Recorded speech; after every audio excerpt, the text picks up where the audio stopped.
I'll start with the basics, an angel food cake, just light as air. Now, for the angel food cake, I start with 8 egg whites. My eggs are at room temperature, and that is an important element when it comes to making anything with whipped egg whites, because a room temperature egg white whips to a fuller volume than one right out of the fridge.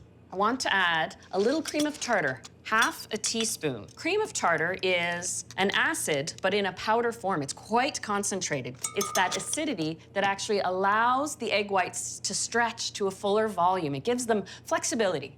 Just a touch of salt, but the salt balances the sweetness. And I'll start by mixing this with the whip attachment. You can use electric beaters, but on a lower speed, just until it's foamy, while I get my half a cup of icing sugar sifted and ready to add.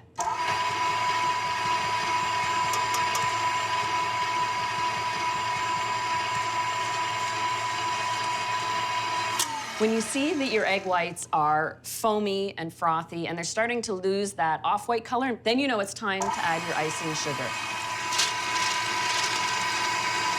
Now, what I'm looking for here is a medium peak, and that is when your egg whites just have a half curl when you lift the beaters. What that does, as a medium peak, it still allows room for those egg whites to expand, and the heat of the oven is going to do that.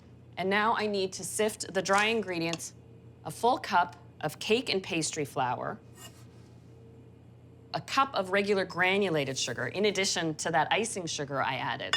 But sugar in a cake lends structure, and it makes the cake rise up really tall. I'll add a half a teaspoon of vanilla. It probably earns its name angel food cake because it is quite virtuous. No added fat.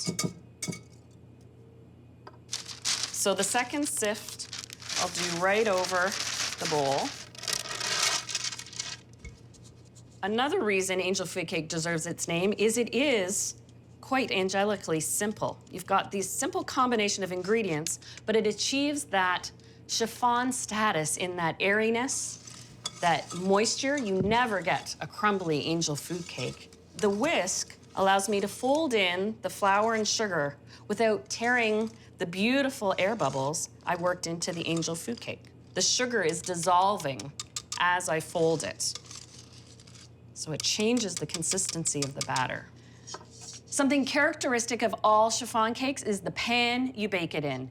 In this case, you use a tube pan. Now, the features to note are the straight sides and bottom. That way the cake can climb and come out easily. You've got the hole in the middle. It allows the cake to bake evenly because the heat from the oven gets right through to the center. But also, some pans are built with little feet on the outside. This one has an elevated tube center because all chiffon cakes have to cool upside down to stretch those egg whites. So this allows the air to get underneath it. Another common characteristic about chiffon cakes: you never grease the pan. And that sounds absolutely ridiculous, but you actually want the cake to stick to the sides of the pan. As it climbs and rises with the heat of the oven, it needs something to cling on to. I just spread it around the tube. Make it as level as you can right off the top.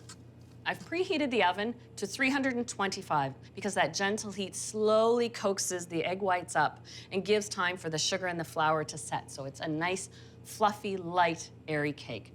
And it takes about 30 to 35 minutes.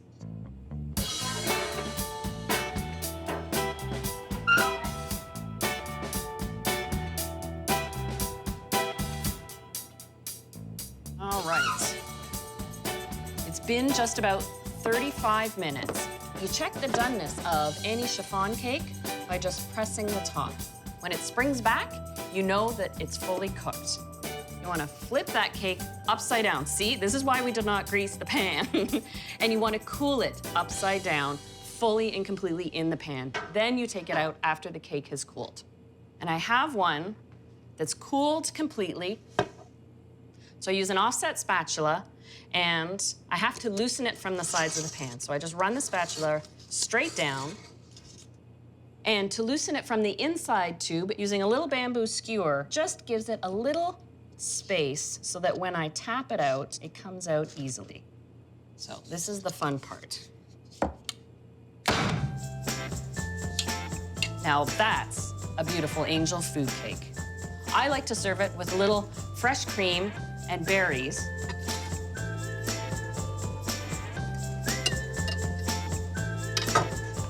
And look at that beautiful, fluffy, light interior.